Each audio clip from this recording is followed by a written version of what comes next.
this win this week and what we were able to do saved lives. Anytime we arrest one person, seize a bag of fentanyl, we save a life. And that's the way we think about it. So today, I want to thank everybody here, our federal partners, HSI, ATF, we're always working together, but our state partners and our local partners that have come in and just bought in totally to allow us to come in, help them. DEA cannot do this by ourselves. It's impossible. We have to have police departments like Hammond PD and Ponchatoula and these police departments that we work together every single day. We have to have them to be successful. And I see a lot more wins like this, more arrests, more seizures coming. So I wanted to tell everybody here, we appreciate it and the support and everything that we do. Thank you.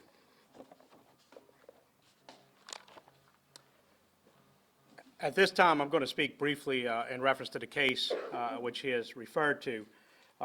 Shortly after creating the Fort team within Hammond or Tangipahoa Parish, we were contacted by Southeastern Louisiana University Police Department. Their quick response, their great work was what able to get this original case and our first case under our belt in the prosecution. But before we get into the details of the case, Southeastern Police Chief Michael Beckner would like to speak a little bit.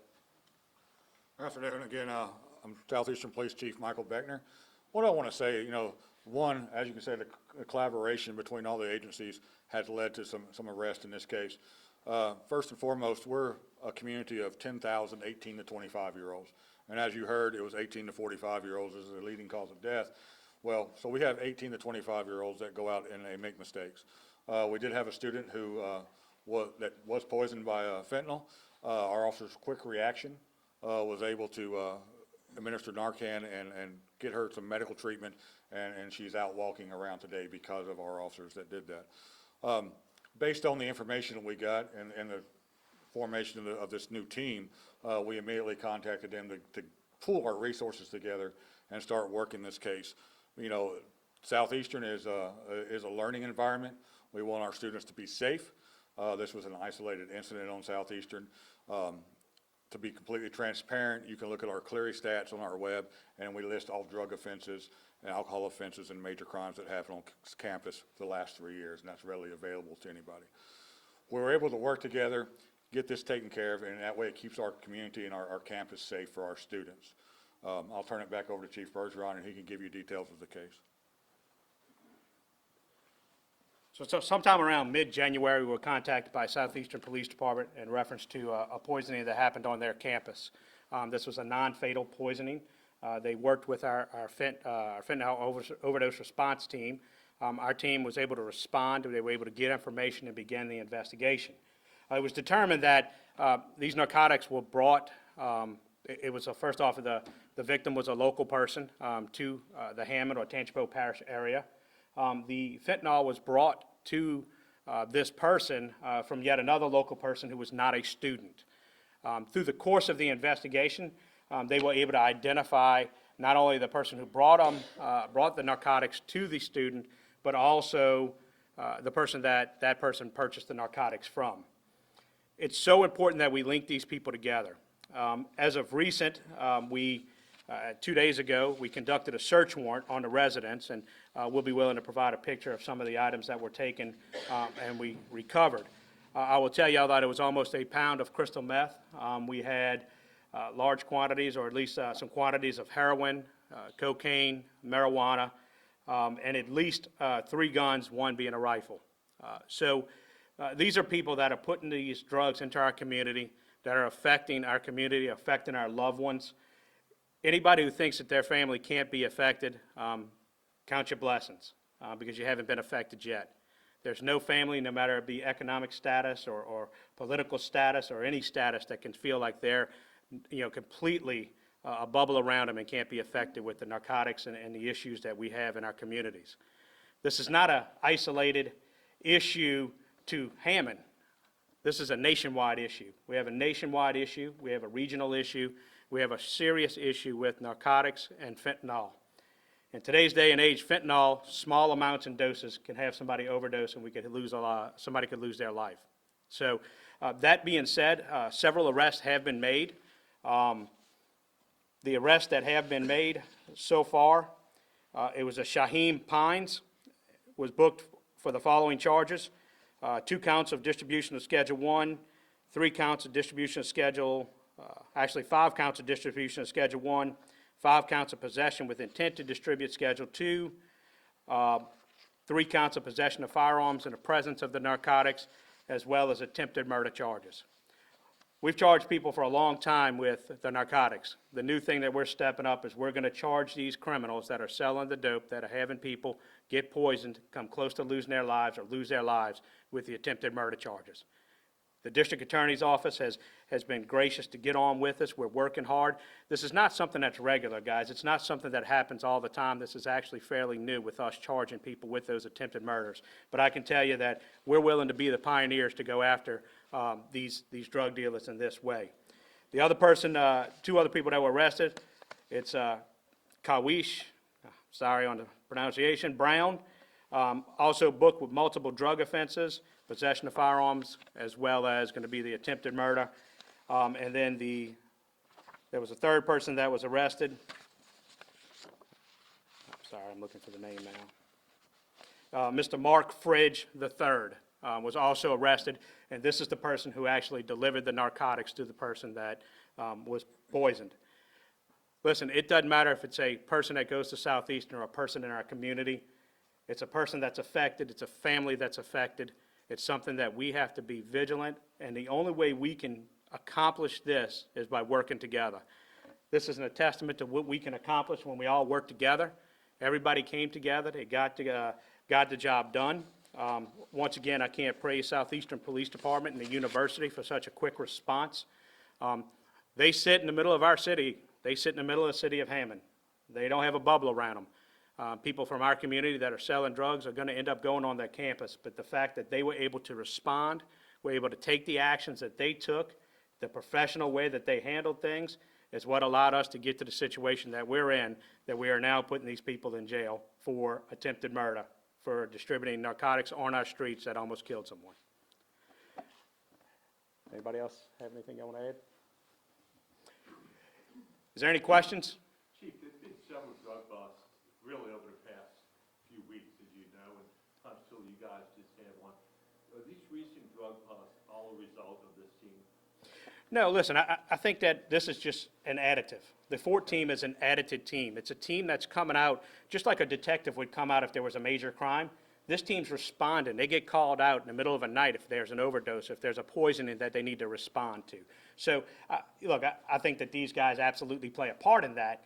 But that being said, those things probably would have still occurred. This is just a new way and a new approach for us to reach to it. And as Special Agent Seal mentioned, when we went and had that meeting, my goal was to bring the federal partners to an area here in Hammond and to help us in the Hammond area. We've had every city police chief within our parish. I know they've met in other parishes. I hadn't been involved in those, but every police chief within the city or within Tangipahoa Parish is on board with this fentanyl overdose response team. So I think it's an addition to what we currently have. But this is the first case. This is the first major case that we have had as a team and going after the people for the attempted murder. So the incident on the university's campus, that's what essentially spearheaded this team here? No, this team was actually formed prior to that. We started getting the team together. We talked about it. We talked about the challenges that our community was facing. And one of the challenges we're facing, look, Hammond Police Department responds to a lot of poisonings, a lot of overdoses on a weekly basis. It's unfortunate. This fentanyl is no joke, and the people that think it is they just don't understand. They haven't been affected by it yet. But no, this team was being created already. Because we were able to create this team and we were able to get the collaboration with everybody and all the other chiefs on board with Southeastern Police Chief Beckner, for him to jump on board and say, look, I think this is a great idea, and then the case happened afterwards. So it was the fact that we had this team in place, we had the foresight to come up with something like this or to adopt something like this that the DEA does into our region, in our area, and then this case just happened to come through. Have you had a lot of fentanyl poisonings in this area of the state? I can tell you our officers respond to overdoses, I would say probably daily. 100%, it's an epidemic. We are dealing with an epidemic in our community, in every other community. Now, just because we say overdose, let's be clear, that doesn't mean it's fatal. These could be non-fatal overdoses. They could be Narcan and brought back, and that happens on a regular basis. But look, I think that every community is feeling the realm of fentanyl and the overdoses, and I just think it's how you react to it. And that's why it's our job and our goal to react as quick, as swiftly, and to get on board and to go after these people with the cooperation of the district attorney's office to really prosecute these people and make sure that they can't continue to do these things.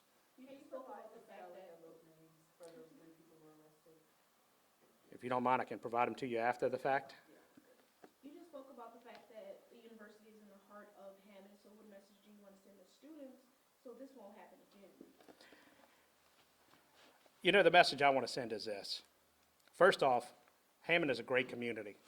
Southeastern is a great university. We're a safe community, and we have a safe university. That doesn't mean we live in a bubble.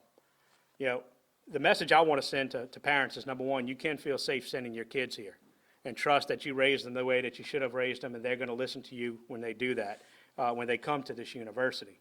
But don't assume that whether it be any type of drug is okay to use. In today's day, when they lace the drugs with fentanyl, such a small dosage of fentanyl can kill you. It's just not worth it. Come to school, get your education, enjoy yourself, have a good time, enjoy the fruits of our city and our community. But be careful on what you do. Don't make the decisions that you wouldn't make in front of your parents. I have a question just about logistics. So is it specific officers at each department that go out if there's a call for an overdose? Or how does it all work? It is. So the one thing with Hammond Police Department is we have several officers that are task force officers. We have what they call TFOs. We have TFOs on Homeland Security Investigations, HSI's team, ATF, as well as DEA. So yes, it is a specific team that is put together. It's officers that get extra training. They get the little bit furtherance. They work with the district attorney's office closely, and that way they can go out. And it's just like a detective who would respond to a major robbery scene. They have the extra training, the extra expertise to go out and be able to work this case to where we can do the best we can to put ourselves in a situation to not only get prosecution but conviction. Chief, how many members are on this team combined? So I will tell you, as of right now, every city police department in Tangipahoa Parish has agreed to participate in the fentanyl overdose response team. I would tell you that there's 8 to 9 on a regular basis, officers that are assigned and currently working anything that comes out and responding to anything that they believe would be a case that they would be prosecuting or trying to get prosecution on.